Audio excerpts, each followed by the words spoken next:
my questions around phone addiction, especially after the COVID era. I check emails and messages constantly. I've noticed it really wears me out. Any tips for dealing with phone addiction? I think I need a wake-up call. You don't need any call. You need a device that doesn't take calls. But yeah, certainly when it comes to phone checking,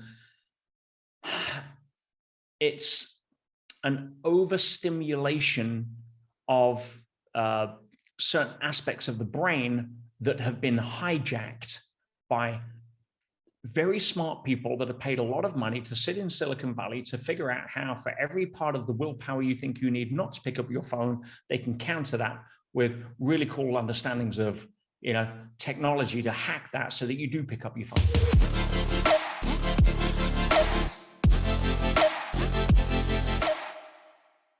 In other words, if you're trying to not pick up your phone, you're going to lose. The deck is too stacked against you. You need different levels of strategy.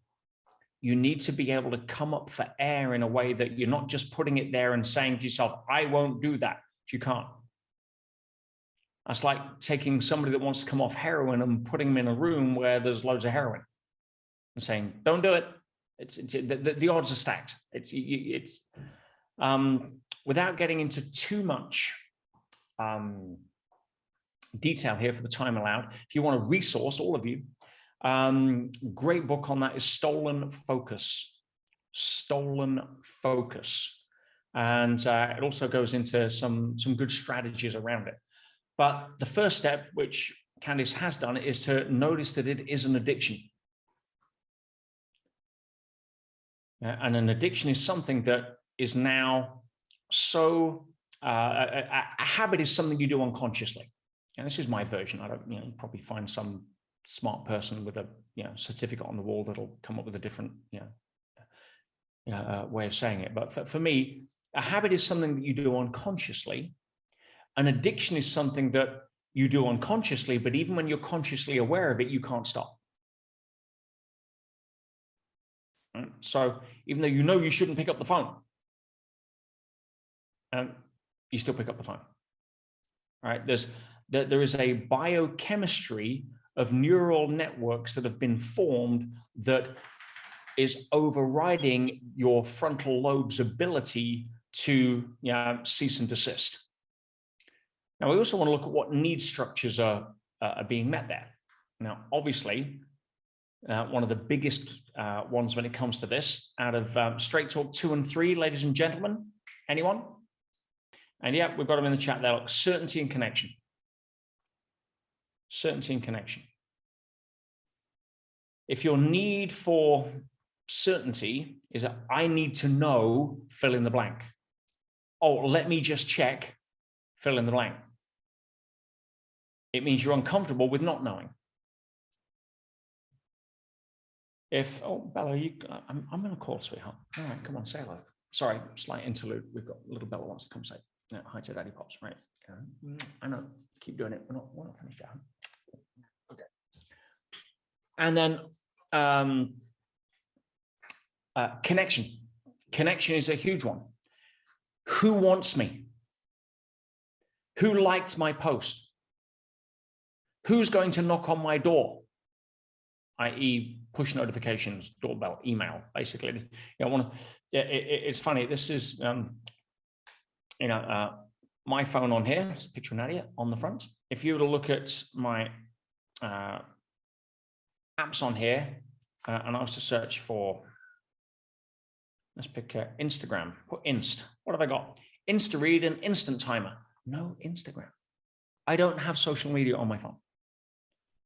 So one of the first things to do, if you really want to set yourself up to win, is to delete the apps and have them on a desktop or laptop that you go and check, and don't put them as shortcuts. If you've got to type in the URL, it takes longer. Your brain's going to think, screw it.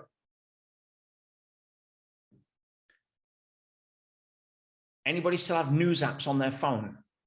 Don't admit it to me on camera because I'll just delete you out of the program. All right, but if you have news apps on your phone or Google, right? If I was to pull up, not that I use Google, I use Brave, but let's pull up Google on my phone. There you go. Bosh. Yeah. Where are we? Let's push Google. What do I have on Google? Look at my Google News feed, everybody. All right. Oh, look at all that news feed that I get. No.